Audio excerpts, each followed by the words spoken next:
প্রিয় শিক্ষার্থী বন্ধুরা আসসালামু আলাইকুম, স্বাগতম জানাচ্ছি বাংলাদেশ শিক্ষা বার্তার নতুন একটি ভিডিওতে। তোমরা যারা 2025 সালের এসএসসি পরীক্ষার্থীরা রয়েছ, তোমাদের গণিত এমসিকিউ নিয়ে তোমরা কিন্তু অনেক বেশি চিন্তিত রয়েছ। তো আজকে তোমাদের গণিত পরীক্ষাটা কিন্তু শেষ হয়েছে এবং আমি নিজেও তোমাদের পরীক্ষা কেন্দ্রে গিয়েছিলাম, ময়মনসিংহ বোর্ডের পরীক্ষা কেন্দ্রে আমি গিয়েছিলাম। সেখানে গিয়ে আমি অনেক শিক্ষার্থীর ইন্টারভিউ নিয়েছি এবং তাদের কাছে জিজ্ঞেস করেছি যে আসলে তাদের পরীক্ষাটা কেমন হয়েছে। সেখানে কিন্তু বেশিরভাগ শিক্ষার্থীরা কিন্তু বলেছে যে তাদের পরীক্ষাটা অনেক বেশি খারাপ হয়েছে, কারণ তাদের এমসিকিউটা ভালো হয়নি, তারা এমসিকিউ ভালো দিতে পারেনি। এখন তারা পাস করবে কিনা এটা নিয়েও কিন্তু অনেকটা চিন্তিত রয়েছে। আবার অনেক শিক্ষার্থী কিন্তু বলেছে যে তাদের এমসিকিউ অনেক ভালো হয়েছে, অনেক কমন পড়েছে, তারা আশা করছে যে তারা পরীক্ষাতে A+ পাবে। তো এখন তোমরা যেসব শিক্ষার্থীরা এমসিকিউতে অনেক বেশি খারাপ করেছো, যাদের এমসিকিউ কমন পড়েনি কিংবা তোমরা দিতে পারোনি, তাদের উদ্দেশ্যে আজকের এই ভিডিওটি বানানো। এবং পাশাপাশি তোমরা যারা ভালো করেছো তাদের বিষয়েও কিন্তু তোমাদের আজকের এই ভিডিওতে অনেক কিছু থাকবে। কাজেই তোমরা যারা ভিডিওটি দেখতেছো প্রথম থেকে শেষ পর্যন্ত দেখতে থাকো এবং আমাদের চ্যানেলটি যারা এখন পর্যন্ত সাবস্ক্রাইব করো নাই, শিক্ষা সম্পর্কিত সকল তথ্য এবং তোমাদের এসএসসি পরীক্ষার সকল সাজেশন, পাশাপাশি তোমাদের প্রত্যেকটা সাবজেক্টের এমসিকিউ সলিউশন কিন্তু আমাদের চ্যানেল থেকে পেয়ে যাবা। আর তোমরা কিন্তু আমাদের ফেসবুক পেজেও কিন্তু এই সলিউশনগুলোর যে পিকচারগুলো রয়েছে সেগুলো কিন্তু পেয়ে যাবা এবং আমাদের চ্যানেলে তোমরা ভিডিও আকারে সেগুলো পেয়ে যাবা। কাজে আমাদের পেজটি অবশ্যই তোমরা ফলো করে রাখবা এবং আমাদের ইউটিউব চ্যানেলটি অবশ্যই সাবস্ক্রাইব করে রাখবা, কারণ তোমাদের এসএসসি পরীক্ষার সাজেশন, তারপরে তোমাদের যে পরীক্ষার পর যে রেজাল্ট, তারপরে তোমাদের কলেজে ভর্তি সমস্ত তথ্য, কখন তোমাদের কি প্রয়োজন, সমস্ত কিছু কিন্তু তোমরা আমাদের চ্যানেল থেকে তোমরা পেয়ে যাবে এবং আমাদের পেজ থেকে তোমরা পেয়ে যাবা। কাজে অবশ্যই তোমরা আমাদের পেজটি ফলো দিয়ে রাখো এবং তোমাদের যদি এসএসসি পরীক্ষা সম্পর্কিত কোনো প্রশ্ন থাকে তাহলে অবশ্যই তোমরা ফেসবুক পেজে মেসেজ দিয়ে জিজ্ঞেস করবা, ইনশাআল্লাহ আমি উত্তর দেওয়ার চেষ্টা করব। আর তোমরা যারা শিক্ষার্থীরা রয়েছ ভিডিওটি অবশ্যই প্রথম থেকে শেষ পর্যন্ত দেখবা, তাহলে কিন্তু দেখা যাবে তোমরা পুরোপুরি বুঝতে পারবা।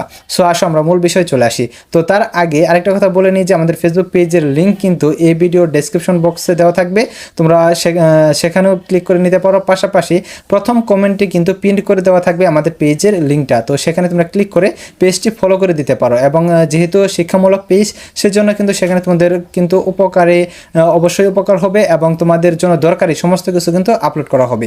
তো যাই হোক, আমরা মূল বিষয়ে চলে আসি। তো তোমাদের গণিত পরীক্ষা, সেখানে কিন্তু তোমাদের আগেই বলে দিয়েছিলাম যে তোমাদের গণিত পরীক্ষা এমসিকিউ এবং সিকিউ অংশ দুইটাতে কিন্তু আলাদাভাবে পাস করতে হবে। এবং তোমাদের পরীক্ষার আগে আমি বলে দিয়েছিলাম যে তোমাদের এমসিকিউ অংশটা কিন্তু অনেক ভালোভাবে পড়তে হবে, কারণ যেহেতু তোমাদের এমসিকিউ এবং সিকিউ অংশ দুইটাতে আলাদাভাবে পাস করতে হয়। তো বেশিরভাগ শিক্ষার্থীরা কিন্তু এমসিকিউতেই ফেল করে, তো প্রত্যেক বছর কিন্তু এটা হয়ে থাকে। তো এই বছরও কিন্তু এর ব্যতিক্রম হবে না, কারণ যদি গণিতে যে হারে ফেল করবে, মানে যদি 100%-এর মধ্যে দেখা যাবে যে শতকরা 70 থেকে 80% ফেল করেছে এমসিকিউতে। তো তোমরা যারা শিক্ষার্থীরা রয়েছে তোমরা অবশ্যই এই বিষয়টি তোমাদের খেয়াল করা উচিত ছিল। তো তোমরা যারা আমাদের ভিডিওটি দেখেছো অবশ্যই তোমরা সেটি খেয়াল করেছো আশা করি, এবং তোমাদের এমসিকিউ পরীক্ষা অনেক ভালো হয়েছে। তো তোমরা কীভাবে পরীক্ষায় তোমরা কীভাবে লিখবা সেই বিষয়টিও কিন্তু তোমাদের বলে দিয়েছিলাম। তো তোমাদের যাদের এমসিকিউ পরীক্ষাটা খারাপ হয়েছে, যাদের এমসিকিউ 7টি 8টি 9টি হয়েছে, তাদের কি পাস করার কোনো সিস্টেম আছে?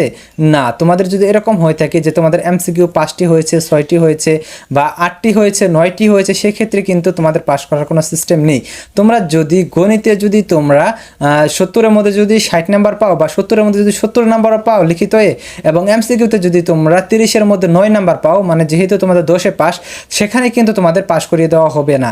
কাজেই তোমাদের অবশ্যই কিন্তু এমসিকিউতে পাস করতে হবে এবং 10 নাম্বার পেতে হবে। তবে হ্যাঁ, তোমরা শিক্ষার্থীরা অনেকেই বলতেছো যে তোমাদের 9টি হয়েছে, 8টি হয়েছে, সেক্ষেত্রে তোমাদের 10টিও হতে পারে, এটার কিন্তু গ্যারান্টি নেই। কারণ যে সলিউশনগুলো মেলানো হয়েছে সেগুলো কিন্তু অতি দ্রুত কিন্তু সলিউশনগুলো তৈরি করা হয়েছে, সেখানে কিন্তু ভুল থাকতেও পারে। তবে উদ্ভাস উন্মেষ এবং 10 মিনিট স্কুল কর্তৃক যে সলিউশনগুলো রয়েছে সেগুলো কিন্তু মোটামুটি বেশিরভাগ অভিজ্ঞ শিক্ষকদের দ্বারা কিন্তু তৈরি করা হয়েছে, কাজে সেগুলো মোটামুটি সঠিক হওয়ার চান্স কিন্তু বেশি রয়েছে। আর এগুলো কিন্তু আমাদের চ্যানেল থেকে কিন্তু তোমরা সকল শিক্ষা বোর্ডের সলিউশনগুলো কিন্তু তোমরা পেয়ে যাবা। তোমরা এখন পর্যন্ত যারা মিলিয়ে নাওনি, তো আমাদের চ্যানেল থেকে তোমরা অবশ্যই সেগুলো মিলিয়ে নাও এবং দেখে নাও তোমাদের এমসিকিউ কয়টা হয়েছে। আর তোমাদের যে কথা বললাম যে তোমাদের এমসিকিউতে যদি তোমরা 9 পেয়ে থাকো তাহলে কিন্তু কোনোভাবেই তোমাদের পাস করে দেওয়া হবে না। সেক্ষেত্রে তোমাদের বাংলা, ইংরেজি এই দুইটা যেহেতু দুইটা পত্র রয়েছে, সেক্ষেত্রে তোমাদের পাস করে যাওয়ার কিন্তু একটা সুযোগ রয়েছে। যে প্রথম পত্রে তোমাদের ফেল আসলো, তাহলে তোমরা কি করতে পারবা, তোমাদের যে দ্বিতীয় পত্র সাবজেক্টটা রয়েছে সেই দ্বিতীয় পত্রের মাধ্যমে কিন্তু তোমরা পাস করে যেতে পারবা। কিন্তু গণিতের ক্ষেত্রে কিন্তু তোমাদের সেই সুযোগটা কিন্তু থাকছে না, কারণ গণিতে তোমাদের একটা পত্র মাত্র রয়েছে। তো একটা পত্রে তোমাদের ফেল চলে আসলে ফেল, পাস চলে আসলে পাস। তো এক্ষেত্রে সেক্ষেত্রে কিন্তু তোমাদের কিচ্ছু করার নেই বা তোমাদের কোনোভাবেই পাশ করে দেওয়ার কোনো সুযোগ নেই। তো তোমরা যারা ভালো পরীক্ষা দিয়েছো, যাদের ভালো পরীক্ষা হয়েছে, এমসিকিউ যারা কারেক্ট করতে পেরেছো ঠিকঠাক মতো, তাদের কিন্তু অবশ্যই পাশ চলে আসবে।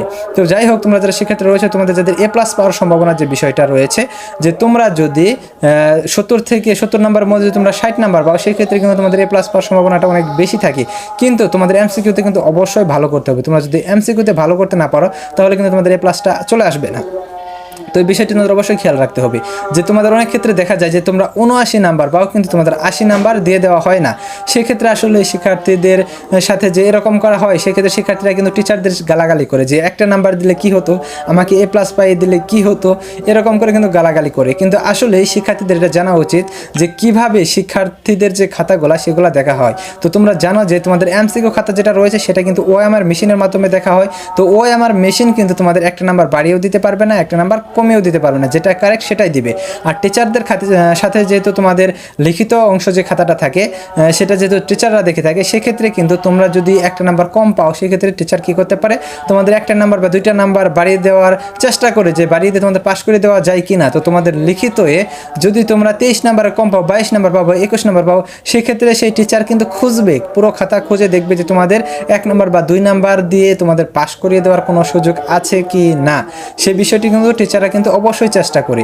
তো টিচাররা যদি জানতো যে তোমাদের এমসিকিউতে তোমাদের একটা নাম্বার বা দুইটা নাম্বার জন্য তোমরা এ প্লাস পাচ্ছ না, তোমাদের সিকিউতে তোমরা 60 নাম্বার পেয়েছো, সেক্ষেত্রে তো তোমাদের এমসিকিউতে তো ভালো রেজাল্ট করলে তো অবশ্যই তো এ প্লাস পাওয়ার কথা। 60 নাম্বার পেলে তোমরা যদি এমসিকিউতে 30-এর মধ্যে 20 পেয়ে যাও, তাহলে তো তোমাদের এ প্লাস চলে আসে। কিন্তু সেক্ষেত্রে তোমাদের 60-এর মধ্যে 80-এর মধ্যে তোমরা কিন্তু পেয়ে যাচ্ছ কত, দেখা গেছে 79 পেয়েছো, মানে 19 নাম্বার পেয়েছো। তোমরা পেয়েছো সিকিউতে 60 আর এমসিকিউতে পেয়েছো 19। সেই ক্ষেত্রে কিন্তু টিচার কিন্তু জানে না যে তোমরা 19 নাম্বার পেয়েছো। সেই ক্ষেত্রে টিচারের কোনো সুযোগ নেই যে তোমাদের 1 নাম্বার বাড়িয়ে দিয়ে তোমাদের এ প্লাস পাইয়ে দিবে, এরকম কোনো সুযোগ নেই। সেক্ষেত্রে কিন্তু আসলে টিচারদের দোষ না, এটা আসলে তোমাদের যেহেতু ওএমআর মেশিনের মাধ্যমে খাতাটা দেখা হয়, সেই ক্ষেত্রে কিন্তু টিচারের কিছু করার নেই। এটা আসলে তোমাদের ভাগ্যের উপর ছেড়ে দিতে হবে যে তোমরা যদি এমসিকিউ এবং সিকিউতে যথেষ্ট ভালো রেজাল্ট করো, দুইটা মিলে যদি তোমাদের 80 নাম্বার চলে আসে, তাহলে তোমাদের অবশ্যই কিন্তু তোমাদের এ প্লাস দেওয়া হবে। তো এই বিষয়টি তোমাদের অবশ্যই খেয়াল করতে হবে, খেয়াল রাখতে হবে। আর এখন পর্যন্ত তোমরা যেসব শিক্ষার্থীরা আমাদের চ্যানেলটি সাবস্ক্রাইব করে রাখো না, অবশ্যই আমাদের চ্যানেলটি সাবস্ক্রাইব করে রাখো এবং পাশে থাকা বেল আইকনটি বাজিয়ে দাও, যাতে নতুন ভিডিও আপলোড করার সাথে সাথে সেটি তোমাদের নোটিফিকেশনে চলে যায়। এবং আমাদের ভিডিওটি তোমাদের বন্ধুদের মাঝে শেয়ার করে দাও, যাতে তোমাদের বন্ধুরাও উপকৃত হতে পারে। তো ধন্যবাদ সকলকে পুরো ভিডিওটি দেখার জন্য।